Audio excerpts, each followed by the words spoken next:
Next है मेरे पास disjoint sets. अब डिसजॉइंट सेट्स को मैं किस तरह से डिफाइन करूँगी। अगर मेरे पास डिसजॉइंट सेट्स का मतलब है कि अगर हम दो सेट्स ले लें, ठीक है, एक हो गया ए और दूसरा हो गया बी, तो अगर हम उसका इंटरसेक्शन लेंगे, इंटरसेक्शन क्या था कि हमने जो कॉमन एलिमेंट्स इसमें से लिखने थे, तो अगर वो इंटरसेक्शन लेने के बाद मेरे पास उन दोनों में से कोई कॉमन एलिमेंट्स हैं ही नहीं, तो मेरे पास आंसर क्या आएगा, एम्प्टी ब्रैकेट और या फिर नल। इसे हम कहते हैं नल। हम ये सिंबल यूज करते हैं डिसजॉइंट सेट्स के लिए, ठीक है। ये एम्प्टी ब्रैकेट लिख दें या ये सिंबल लगा लें, एक ही बात होती है। अगर मेरे पास एक सेट है ए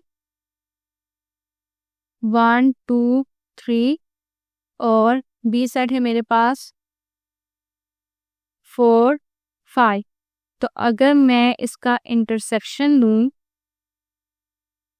1 2 3 इंटरसेक्शन 4 5, तो इनमें क्या कॉमन एलिमेंट है, इसमें से कुछ भी कॉमन नहीं है, तो मेरे पास एम्प्टी सेट आ जाएगा, या फिर मैं एम्प्टी सेट की जगह पे लिख दूंगी नल। आप लोगों ने ये काम नहीं करना कि ब्रैकेट लगा के इसके बीच में ये लिख दें या ब्रैकेट के बीच में 0 लिख दें, ऐसा नहीं है। अगर एम्प्टी होगा तो इसका मतलब है कि एम्प्टी ही रखना है इसको, और यहाँ पर इसका आंसर होता है नल। देखिए डिसजॉइंट सेट्स पे हमारे पास क्या होता है कि इसमें हमने जब भी कोई भी दो सेट्स गिवन होंगे, अगर हम उसका इंटरसेक्शन लें तो हमारे पास आंसर एम्प्टी ब्रैकेट आएगी या फिर नल आएगा, ठीक है। तो अगर इसमें से इन एलिमेंट्स में से कुछ भी कॉमन नहीं है मेरे पास, तो मैं यहाँ पर लिख दूंगी नल। ये सिंबल है नल का, ठीक है, नल। और यहाँ पर मैं इसकी जगह पर ये यहाँ पर एम्प्टी ब्रैकेट लिख सकती हूँ, लेकिन आप लोगों ने ऐसे नहीं करना कि एम्प्टी ब्रैकेट के अंदर 0 लिख दें या नल लिख दें, तो ये चीज़ गलत हो जाती है, क्योंकि ये एम्प्टी ब्रैकेट नहीं रहेगी इसके अंदर, तो फिर आंसर आ जाएगा नल, ठीक है। ये तो एलिमेंट आ गया इसके बीच में, ठीक है, तो ये वाला काम आप लोगों ने नहीं करना। और सबसे इम्पोर्टेंट बात, हमने इस चैप्टर की ग्रैंड टेस्ट का जो प्रैक्टिस टेस्ट है उसका लिंक हमने डिस्क्रिप्शन में डाल दिया है। आप डिस्क्रिप्शन में जाकर ये ऊपर पहला लिंक है प्रैक्टिस ग्रैंड टेस्ट को, यहाँ पे जाएं और सॉल्व करें और प्रैक्टिस करें। यहाँ से आपने अगर प्रैक्टिस कर ली, आपके एग्जाम्स के अंदर एमसीक्यूज के अंदर 100% मार्क्स गारंटेड है।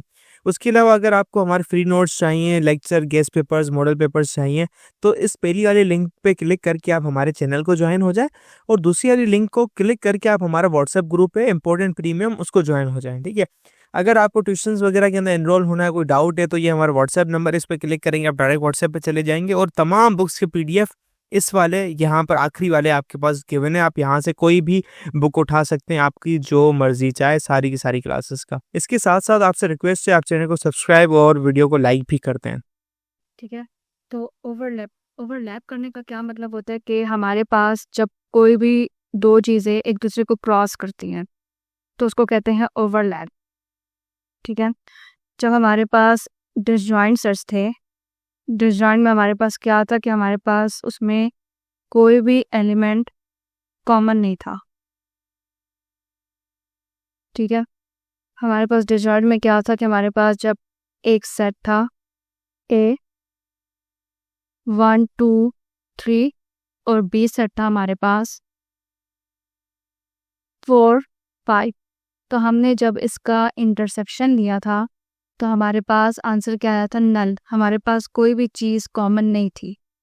तो ये जब डिसजॉइंट सेट था हमारे पास, ये ए है, ये बी है, ठीक है। ए में कौन से एलिमेंट्स हैं 1 2 3, तो हमने यहाँ पर 1 2 3 लिख दिया। फिर बी में हमारे पास क्या है 4 5, तो डिसजॉइंट में क्या था हमारे पास कि यहाँ पर ए बिल्कुल अलग है और बी अलग है, इनमें से कोई भी चीज़ कॉमन नहीं है कि ये एक दूसरे को ओवरलैप करें, ठीक है। तो अब ओवरलैप की हमारे पास कंडीशन क्या है कि हमारे पास क्या होना चाहिए, हमारे पास कम से कम एटलीस्ट 1 एलिमेंट जो है ना वो इसमें कॉमन होना चाहिए, ठीक है। कोई भी हमारे पास 2 सेट है, 3 सेट है, तो इसमें क्या होना चाहिए कि एटलीस्ट 1 एलिमेंट हमारे पास कॉमन होना चाहिए, ठीक है। और दूसरी हमारे पास क्या कंडीशन है कि इसमें से कोई भी सेट किसी दूसरे का सबसेट नहीं होना चाहिए। अगर मेरे पास ये 2 सेट्स हैं तो ना ए जो है वो इस बी का सबसेट हो और ना बी जो है वो ए का सबसेट हो। अगर हम यहाँ पर एक एग्जांपल लें कि मेरे पास एक सेट है ए 2, 3, 5, 7, 9 और बी सेट है मेरे पास 0, 3, 5, 8। फेडरल बोर्ड के एनुअल एग्जाम्स का डर है, लेकिन ये नहीं पता कि तैयारी कहाँ से करनी है। दूसरी बात ये नहीं पता कि एग्जाम के अंदर सवाल का जवाब लिखना कैसे है, कैसे सेंटेंसेस को फॉर्म करना है, कैसे हमें फुल के फुल मार्क्स मिले। तो भाई घबराना किस बात से, हमारी बैच इसी प्रॉब्लम को तो सॉल्व करने आई है।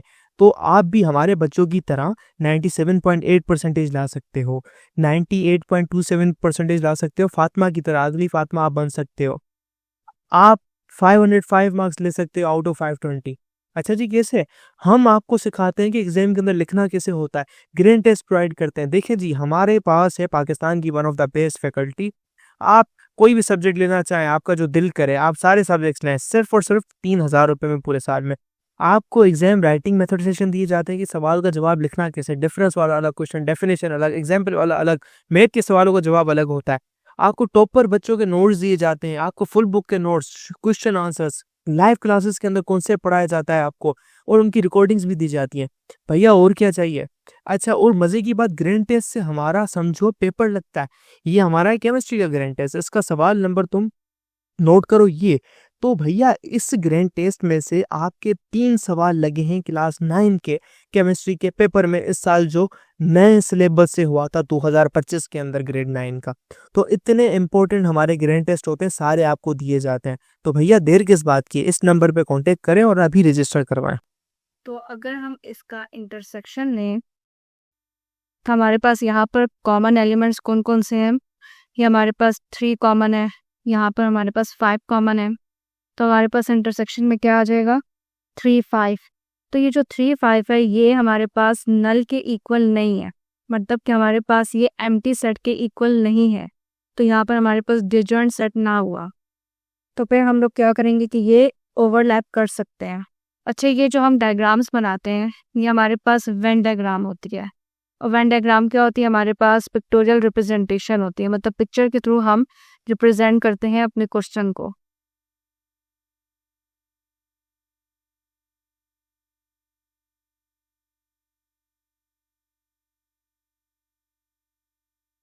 ठीक है, अब यहाँ पर आप लोग देखें कि ये मेरे पास ए सेट है और ये बी सेट है। तो अब हमने पहले तो यहाँ पर हमारे पास ये जो ए और बी के दोनों कॉमन एलिमेंट्स आ रहे हैं, तो ये जो ए और बी का ये बीच वाला हिस्सा है जो ओवरलैप कर रहा है, तो मतलब कि ये हमारे पास ये जो कॉमन दोनों में कॉमन जो भी आ रहा है हम इसको यहाँ पर लिख देंगे। 3, 5 यहाँ पर लिख दिया। अब ए के सेट में इस 3 और 5 को हटाने के बाद जो बचा है ना, ये हमने यहाँ पर ए वाले सेट में यहाँ पर लिख देना है, ए वाले में। ठीक है, तो यहाँ पर क्या है कि 2, 7, 9, तो यहाँ पर मैं लिख दूंगी 2, 7, 9। इसी तरह बी में अब ये 3 और 5 हटाने के बाद क्या बचा है? 0, 8। तो ये क्या है? ये मेरे पास ओवरलैप कर रहे हैं दोनों, ठीक है, एक दूसरे को क्रॉस कर रहे हैं। क्यों? क्योंकि हमारे पास कॉमन एलिमेंट्स थे। ठीक है, अब इसके बाद हमारे पास सबसेट। तो सबसेट क्या होता है हमारे पास? अच्छा, सबसेट हम तब कहते हैं कि देखिए अगर हमारे पास 2 सेट्स हैं, एक सेट है ए और एक सेट है बी, तो हम सेट ए को बी का सबसेट उस वक्त कहेंगे कि जब हमारे पास ए में वो एलिमेंट्स हो कि जो बी में भी एलिमेंट्स हो। ठीक है, जिस तरह की ये ए है मेरे पास, यहाँ पर मतलब कि बी में जितने एलिमेंट्स होंगे ए में उससे कुछ एलिमेंट्स मौजूद होंगे। अगर मैं ए का सेट लेती हूँ, ए बी सी, और यहाँ पर मैं बी का सेट लेती हूँ, A B C D E F and so on. ठीक है, मतलब कि सारे अल्फ़ाबेट्स जो हैं वो बी के सेट में आ रहे हैं। तो अब इसी का कुछ हिस्सा जो है वो यहाँ पर ये ए के सेट में है, तो इसका ये मतलब हुआ कि ए क्या है? वो बी का सबसेट है।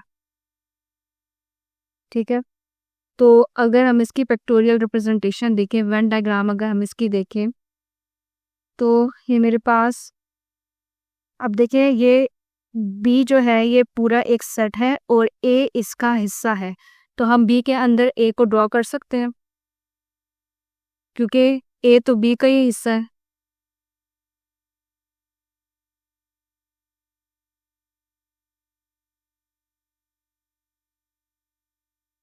यहाँ पर ये जो बड़ा वाला सेट है ये हमारे पास बी है और ये जो मैंने ड्रॉ किया ये हमारे पास ए है।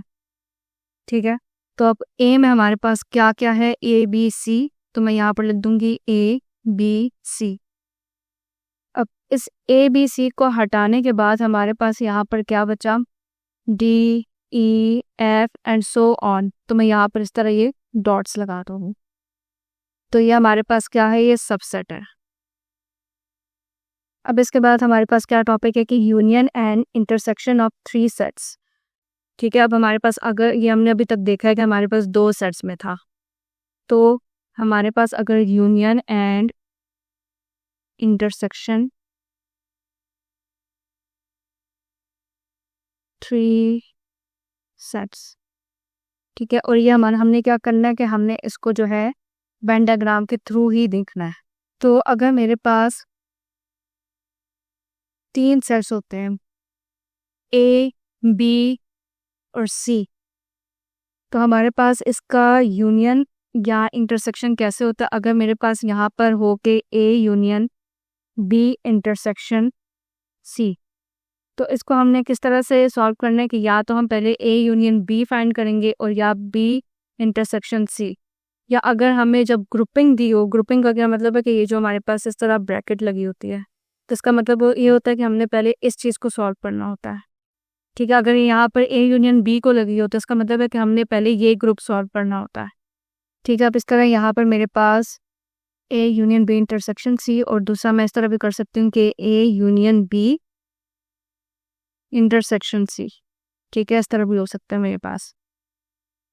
तो अब हमारे पास एग्जाम्पल है, रिप्रेजेंट सेट्स। यहाँ पर ए सेट हमें गिवन है 0 1 2 3 4। ठीक है, और उसके बाद बी सेट है B equals to 3 4 5 6। C set है हमारे पास 6 7 8 9। और क्वेश्चन में ये चीज़ गिवन है कि इसको आपने रिप्रेजेंट सिर्फ करना है वेन डायग्राम से, थ्रू वेन डायग्राम।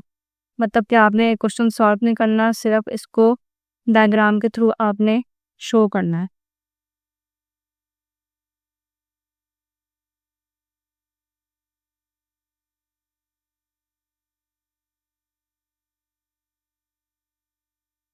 अब यहाँ पर देखें तो इन तीनों में कुछ ना कुछ जो है वो कॉमन है, तो कॉमन है तो इसका क्या मतलब है कि ये एक दूसरे को ओवरलैप करेंगे।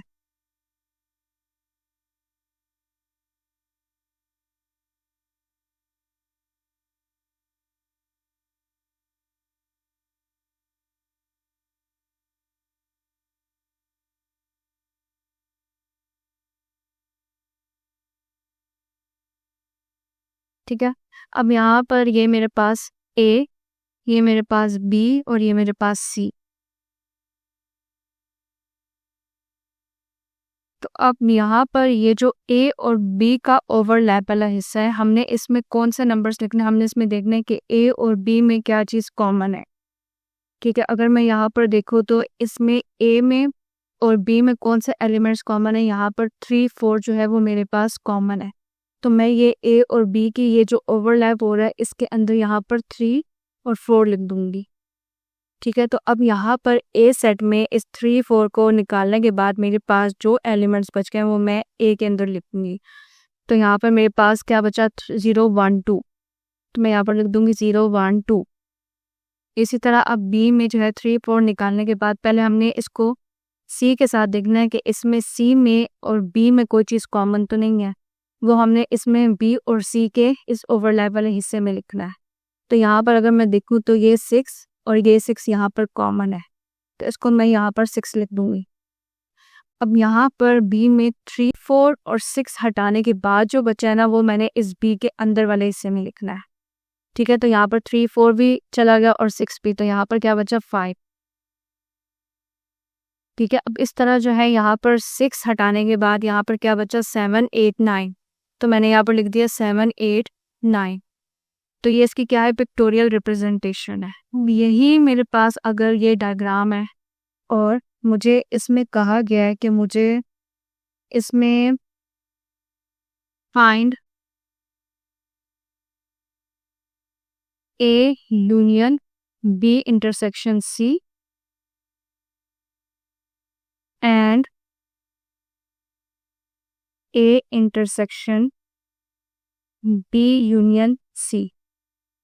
ठीक है, अगर हम इसी के अंदर यहाँ पर चेक कर लें, तो अगर हमारे पास ये फर्स्ट वाला पार्ट है, अगर हम ये ले लेते हैं कि A union B intersection C, तो आपने अब इसको किस तरह से यहाँ पर रिप्रेजेंट करना है। मतलब हमने डायग्राम बना ली, हमने इसके अंदर जो है ये नंबर्स लिख लिए, तो अब हम इससे ज़्यादा क्या करेंगे कि हमने इसको इस पूरे को रिप्रेजेंट करना है। ये जो हमारे पास ये A union B intersection C है, तो यहाँ पर आप सबसे पहले देखेंगे कि ये जो बी इंटरसेक्शन सी है, तो बी इंटरसेक्शन सी का क्या मतलब है कि हमारे पास जो बी और सी का कॉमन वाला हिस्सा था।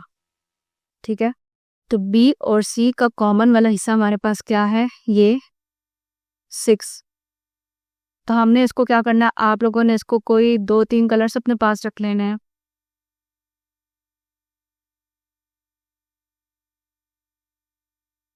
ठीक है, इसको आपने क्या करना है, कलर कर देना है। अब मैं इसको फुल कलर नहीं कर सकती कि नंबर गायब हो जाएगा। ठीक है, तो ये इसकी रिप्रेजेंटेशन कैसे है कि आप यहाँ पर लिख सकते हैं कि हमने बी इंटरसेक्शन सी को किस चीज़ से डिनोट किया, इस वाले इसके अंदर इस बॉक्स बना के आपने इस तरह ये वाला कलर कर देना है। ठीक है, अब ये तो हमने रिप्रेजेंट किया कि ये हमारे पास बी इंटरसेक्शन सी था। अब हमने दूसरा कलर लेना है, इसको ये बना। ठीक है, अब हमारे पास पूरा पार्ट क्या है कि ए को यूनियन करना है बी इंटरसेक्शन सी के साथ। अब बी इंटरसेक्शन सी तो ये हो गया, तो अब ये जो पूरा ए है हमारे पास, ठीक है, ये हमारे पास क्या आ जाएगा, इसके यूनियन में चला जाएगा। यूनियन मतलब कि हमने दोनों के एलिमेंट्स को कंबाइन करना होता है। तो ये अब बी इंटरसेक्शन सी तो हो गया, अब हमारे पास यूनियन का क्या मतलब है कि उसको भी हमने जो पूरे सारे एलिमेंट्स होते हैं एक एक, तो अब ये ए जो है मेरे पास, ये मैं हाफ ए नहीं लूंगी, ये जो 3, 4 है ये भी यूनियन का हिस्सा है। ठीक है, तो इसमें अब क्या होगा कि आपने इसको पूरे के पूरे को कलर करना है। अभी मैं यहाँ पर फुल शेड नहीं कर सकती कि ये यहाँ पर फिर नंबर्स गायब हो जाएंगे। ठीक है, तो आपने फिर यहाँ पर नीचे इसी तरह इसको रिप्रेजेंट करने के लिए लिख दिया A union B intersection C equals to, एक बॉक्स बना के उसमें सेम कलर कर दिया ताकि हमें पता चल सके कि हमारी पिक्टोरियल रिप्रेजेंटेशन ये थी। ठीक है, ये देखिए यहाँ पर हमारे पास ये जिस तरह इसमें ये चीज़ गिवन है, देखें अब इन्होंने बी इंटरसेक्शन सी को क्या किया कि इन्होंने ब्लू शेड कर दिया, और ब्लू कलर करने के बाद यहाँ पर इसमें बॉक्स में रिप्रेजेंट कर दिया कि ये हमारे पास क्या था, बी इंटरसेक्शन सी था। ठीक है, इसी तरह यहाँ पर अब ये A union B intersection C को रिप्रेजेंट करने के लिए इन्होंने क्या किया कि ये देखें, ये बी इंटरसेक्शन सी जो है वो ये वाला कलर, ये हाफ, ये इसका हिस्सा, और इसको कंबाइन किससे किया, मतलब यूनियन किसके साथ, ये ग्रीन फुल जो हमने ए के अंदर कर दिया। ठीक है, अच्छा ये देखिए हमारे पास जो है इसकी पिक्टोरियल रिप्रेजेंटेशन, इन जो नंबर्स हमने लिखे। अब हमारे पास यहाँ पर हमने इसको सॉल्व करना है कि A union B intersection C. ठीक है, तो यहाँ पर हमारे पास बी इंटरसेक्शन सी क्या था, ये जो हमारे पास जो कॉमन पार्ट था हमने इसको 6 लिखा। ये हमारे पास क्या था कि बी इंटरसेक्शन सी था। मैंने आपको कहा कि पहले हम लोग ग्रुपिंग को सॉल्व करते हैं, तो यहाँ पर हमारे पास ग्रुप क्या है, बी इंटरसेक्शन सी है। तो हमने इसको सॉल्व करने के लिए इसको रिप्रेजेंट करना है हमने, तो हमारे पास यहाँ पर इसके इंटरसेक्शन में जो ओवरलैप कर रहा है यहाँ पर क्या है, 6 है। तो ये बी इंटरसेक्शन सी को हमने ब्लू कलर से यहाँ पर रिप्रेजेंट कर दिया। इसमें आपने फुल बॉक्स में कलर करना है, मैं यहाँ पर अभी कलर नहीं कर रही, यहाँ पर भी। तो यहाँ पर आपने क्या करना है कि फुल ये वाली जो साइड है, ये 6, जो नंबर जहाँ पर 6 लिखा हुआ है, ये आपने यहाँ से लेकर यहाँ तक इसको कलर कर देना है। ठीक है, ये पूरा का पूरा यहाँ पर इस तरह। तो आपने क्या किया कि बी इंटरसेक्शन सी को आपने रिप्रेजेंट कर दिया इस ब्लू कलर से, या कोई भी कलर आप ले सकते हैं, 2-3 कलर्स। ठीक है, उसके बाद अब हमारे पास पूरा पार्ट क्या था कि A union B intersection C. तो बी इंटरसेक्शन सी को आपने इस ब्लू पार्ट से किया था, देखिए यहाँ पर मैंने लिखा ब्लू, और इसके साथ अब आपने क्या करना है कि ए का यूनियन लेना है, ए को कंबाइन करना है, मतलब कि ए के सारे एलिमेंट्स इसके साथ यूनियन कर देने हैं। तो ए के हमारे पास ये सारे के सारे एलिमेंट्स क्या थे, ये पूरे के पूरे ये थे ए के। ठीक है, ये 3-4 भी तो ए का ही हिस्सा था ना, ये तो बी के साथ जो है वो ओवरलैप कर रहा था, तो हमने बी के साथ लिखा है, लेकिन है तो ये ए का हिस्सा। तो आपने क्या करना है कि इस पूरे के पूरे सर्कल को यहाँ से कलर कर देना है, और आपने यहाँ पर रिप्रेजेंट कर देना है कि ये हमारे पास ए यूनियन ये था। ठीक है, ये जो हमने ग्रे कलर किया बॉक्स में, और बी इंटरसेक्शन सी क्या था, ये ब्लू वाला। ठीक है, तो ये आपने कंबाइन करके इस तरह लिख दिया। अब इसी का हमारे पास एक दूसरा पार्ट है। चलो मैं दोबारा से ना एलिमेंट्स लिख रही हूँ ताकि एक दफ़ा इसको लिखने की समझ आ जाए आप लोगों को। ठीक है, तो ए मेरे पास क्या है, 0 1 2 3 4। फिर बी क्या है हमारे पास, 3 4 5 6। फिर सी क्या है हमारे पास, 6 7 8 9। ये ए, ये बी और ये सी। तो पहले हमने ये ए और बी के ओवरलैप वाले पार्ट में इसका इंटरसेक्शन वाला हिस्सा लिखना। इंटरसेक्शन क्या था, जो हमारे पास ये कॉमन एलिमेंट्स थे। ठीक है, तो ए और बी का कॉमन एलिमेंट्स हमारे पास क्या है, 3 4। तो हम लोग ये इस हिस्से में लिख देंगे 3 4। अब यहाँ पर ए के जो 3 4 हटाने के बाद एलिमेंट्स बचे, हमने उसको लिख दिया ए के अंदर। ठीक है, अब यहाँ पर बी के जो एलिमेंट्स बचे, अब हमने पहले बी और सी को भी तो चेक करना है कि इसमें कुछ ओवरलैप तो नहीं हो रहा, कुछ इंटरसेक्ट तो नहीं हो रहा। तो यहाँ पर हमारे पास कोई कॉमन एलिमेंट तो नहीं है। अब यहाँ पर भी कॉमन एलिमेंट है, ये 6। तो हम इसको बी और सी के बीच में यहाँ पर लिख देंगे। अब बी में 3 4 तो ये देखें ए के साथ ओवरलैप हो गया, और 6 जो है वो सी के साथ ओवरलैप हो गया, तो पीछे क्या बचा, 5। अब सी में क्या बचा कि 6 यहाँ पर ओवरलैप हो गया, तो पीछे क्या बचा, 7 8 9। ठीक है, अब हमारे पास सेकंड पार्ट है, हमने किसको रिप्रेजेंट करना है। अब हमारे पास है A intersection B union C. अब इसमें आपने क्या करना है कि देखें पहले, अब हमारे पास ग्रुप आ रहा है बी यूनियन सी का। ठीक है, तो बी यूनियन सी क्या होता है, अगर हम यहाँ पर बी यूनियन सी करके भी देखें, वैसे आपने ये सॉल्व नहीं करना है, या आप मतलब मैं आपको समझाने के लिए कर रही हूँ, इसमें सिर्फ आपने पिक्टोरियल रिप्रेजेंट ही करना है वेन डायग्राम के थ्रू। ठीक है, तो बी और सी का यूनियन लेने का क्या मतलब कि इसके सारे एलिमेंट्स हमने लिख रहे हैं यहाँ पर, लेकिन जो एलिमेंट रिपीटेड है वो 1 टाइम लिखेंगे। तो क्या हो जाएगा, 3 4 5 6 7 8 9। ठीक है, 7 8 9। तो ये जो हमारे पास जो एलिमेंट्स आते हैं ना, आपने इस सब को कलर करना होता है। ठीक है, आपने इस सब को शेड करना होता है। तो आप देख लें कि यहाँ पर देखें 3 4 5 6 7 8 9, और यहाँ पर देख लें कि ये बी यूनियन सी का मतलब है कि फुल बी और सी को आपने कलर कर देना है। ठीक है, कोई भी कलर लेकर आप लोग, कोई लाइट कलर लेकर इसको फुल को शेड कर दें, मतलब ये पूरा का पूरा आपने शेड करना है। ये बी भी पूरा जाएगा और ये सी भी पूरा जाएगा, में ये सारा शेड होगा। ठीक है, 6p सब कुछ, 3 4 ये जितने एलिमेंट्स यहाँ पर आ रहे हैं मेरे पास, ये सब के सब शेड करने हैं। अब हमारे पास सेकेंड पार्ट के, ये तो हमने बी यूनियन सी कर लिया। अब ये जो, इसको हम पहले यहाँ पर रिप्रेजेंट भी कर देते हैं इस बॉक्स में। ठीक है, एक बॉक्स बनाते हैं हम, इसको यही वाला कलर कर देंगे बताने के लिए कि हमने यहाँ पर ये इस कलर से रिप्रेजेंट किया।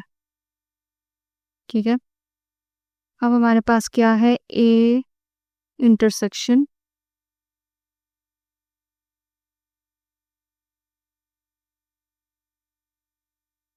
ए इंटरसेक्शन बी यूनियन सी। अच्छा, अब हमने यहाँ पर बता दिया कि हमारे पास सारा का सारा जो है वो बी यूनियन सी है। ठीक है, अब इसमें से हम लोग ए इंटरसेक्शन कैसे बताएंगे, मतलब हमें इसमें से ए को इंटरसेक्ट करना है। तो मतलब कि यहाँ पर अगर हम देखें, इसमें यहाँ पर हमारे पास जो ए सेट था, ये हमारे पास क्या है 0 1 2 3 4। ठीक है, अगर मैं यहाँ पर ए सेट लिख दूँ 0 1 2 3 4, और यहाँ पर मेरे पास पार्ट क्या है कि देखें A intersection B union C. तो ये मेरे पास बी यूनियन सी का आंसर है और ये ए है। तो मैंने जब ए इंटरसेक्ट किया बी यूनियन सी से, तो हमारे पास कौन से कॉमन एलिमेंट्स हैं यहाँ पर, ठीक है 3 4 यहाँ पर कॉमन है। तो इसका क्या मतलब है कि इसका मतलब है कि हमने 3 4 को यहाँ पर कोई और शेड करना है या किसी तरह से हमने पिक्टोरियल रिप्रेजेंटेशन करनी है। तो अब देखिए यहाँ पर तो हमने ये सारा का सारा ब्लू शेड कर दिया था या कोई भी कलर कर दिया था, मतलब भी हमने कवर किया था ना 3 4 को। तो अब हम ये 3 4 को कैसे बताएंगे कि ये इसका आंसर है। ठीक है, तो यहाँ पर देखिए जिस तरह ये देखिए यहाँ पर अब इन्होंने क्या किया कि यहाँ पर स्टार्स लगाकर तो रिप्रेजेंट कर दिया कि ये पूरा आंसर है, मतलब कि ये ग्रीन पार्ट के अंदर हमने जो ग्रीन कलर कर दिया उसके अंदर ये जो हमने स्टार्स लगाई ये इसका पूरा आंसर है। ठीक है, ये इन्होंने बताने के लिए कर दिया। तो अगर हम इस तरह हम भी एक पैटर्न ड्रॉ कर लें, मतलब ये चीज़ थी मेरे पास यहाँ पर, मैंने यहाँ पर देखें ब्लू कलर किया था, तो मैं यहाँ पर पहले ब्लू कलर ही करूँगी यहाँ पर रिप्रेजेंट करने के लिए, यहाँ पर सारा कलर करके। अब यहाँ पर हम लोग अगर स्टार्स ड्रॉ कर दें 3 4 के साथ, ठीक है यहाँ पर देखें आंसर क्या आ रहा है 3 4, तो मैं इसके अंदर स्टार्स ड्रॉ कर दूंगी बताने के लिए कि ये मेरा आंसर है, ये मैंने रिप्रेजेंट किया। अच्छा, नेक्स्ट एग्जांपल है हमारे पास। अब यहाँ पर एक सेट है P A B C D E, second set है हमारे पास Q F G H I, फिर थर्ड सेट है हमारे पास आर। ठीक है, डी ई एफ जी जे। अब इसमें हमने क्या फाइंड करना है, find P union Q intersection R and P intersection Q union R. अब इसमें देखिए हमारे पास फर्स्ट वाला पार्ट जो है ना वो ग्रुप है, तो इसकी रिप्रेजेंटेशन हम कैसे करेंगे कि हम इसमें 3 सर्कल्स जो है ना, ये मेरे पास हो गया P, ठीक है ये हो गया Q और ये R। अब हम लोग क्या करेंगे कि पहले हम लोग यहाँ पर पहले तो नंबर्स को देख लेते हैं, इन चीज़ों को हम बाद में देखेंगे। ठीक है, अब यहाँ पर हम देखेंगे कि ये जो P और Q का जो हिस्सा है यहाँ पर, क्या हमारे पास P और Q में कोई चीज़ कॉमन है। देखिए यहाँ पर A B C D E है और यहाँ पर F G H I, तो इन दोनों में अगर कोई चीज़ कॉमन ही नहीं है तो हम इसको ओवरलैप नहीं करेंगे। ठीक है, अगर मैं इसको ऐसे, ठीक है अच्छा, अब मेरे पास P और Q में कोई चीज़ भी कॉमन नहीं है तो हमने इसको देखेंगे ओवरलैप नहीं किया। अब आपने यहाँ पर देखना है कि P और R में कोई चीज़ कॉमन है। अगर P और R को हम देखें तो यहाँ पर हमारे पास ये DE जो है ये R में और P में कॉमन है, तो हम DE को यहाँ पर इस जगह पर लिख देंगे। अब ये DE को निकालने के बाद P में क्या बचा ABC, तो हम यहाँ पर लिख देंगे ABC। अब हम यहाँ पर R और Q को चेक करते हैं कि इन दोनों में कोई चीज़ कॉमन है। तो देखिए यहाँ पर FG और यहाँ पर भी FG कॉमन है, तो हम इसका ये जो हिस्सा है ना यहाँ पर जो ओवरलैप कर रहे हैं यहाँ पर लिख देंगे FG। तो अब Q सेट में पीछे क्या बचा FG निकालने के बाद HI, तो हम यहाँ पर लिख देंगे HI। फिर R में हमारे पास ये DE एफ जी हटाने के बाद क्या बचा, देखें डी ई एफ जी, तो पीछे क्या बच गया, जे। अब हम इसको लिख देंगे जे, ठीक है। अच्छा, अब हमें क्या चीज़ की मैंने कि हमने पहले क्या सॉल्व करना है, ये P union Q intersection R, ठीक है। तो अब ये P union Q intersection R, तो अब ये वाली चीज़ जो है हम इसको, ये ग्रुप है तो हम इसको पहले सॉल्व करेंगे पी यूनियन क्यू। तो अब मेरे पास पी यूनियन क्यू मेरे पास क्या आ रहा है कि अगर हम लोग इसको देखें, मैं आपको सॉल्व करके अगर बता दूं कि ये पी यूनियन क्यू, अगर हम पी का और क्यू का यूनियन लेते हैं तो हमारे पास क्या आ जाएगा, A B C D E F G H I. तो ये जो हमारे पास सेट आता है ना, तो इसका मतलब होता है कि हमने इस पूरे जितने एलिमेंट्स यहाँ पर आने ना, इस सबको कलर करना है, ठीक है। तो यहाँ पर अब देखें, ये ए बी सी डी ई, फिर ये एफ जी एच आई, तो इसका मतलब है कि ये वाला पूरा सर्कल भी कलर होगा और ये वाला पूरा सर्कल भी आपने कलर कर देना है, ठीक है। तो इसको सारे के सारे को कलर करना है, मतलब ये डी ई भी कवर होना चाहिए, ठीक। अब फिर वही बात आ गई कि अब ये पी यूनियन क्यू में से आर को इंटरसेक्ट करना है। तो हमारे पास आर क्या सेट है, ये देखिए डी ई एफ जी, ठीक है, डी ई एफ जी जे। तो अब ये पी यूनियन क्यू और ये आर वाले सेट में कोई चीज़ कॉमन है, तो वो क्या है, ये देखें डी ई एफ जी, ठीक है, डी ई एफ जी। तो ये तो ऑलरेडी हमारे पास कलर्ड है, तो हम इसके साथ क्या करेंगे कि हम इसमें फिर से ये स्टार्स इस तरह से ड्रॉ कर देंगे, ठीक है।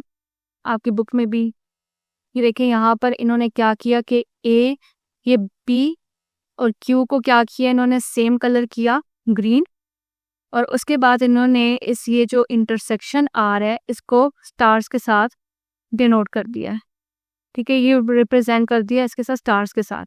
तो इन्होंने हमें बताया पिक्चर में कि हमारे पास ग्रीन कलर था, पी यूनियन क्यू जो था, और इंटरसेक्शन आर क्या हुआ, ये स्टार्स।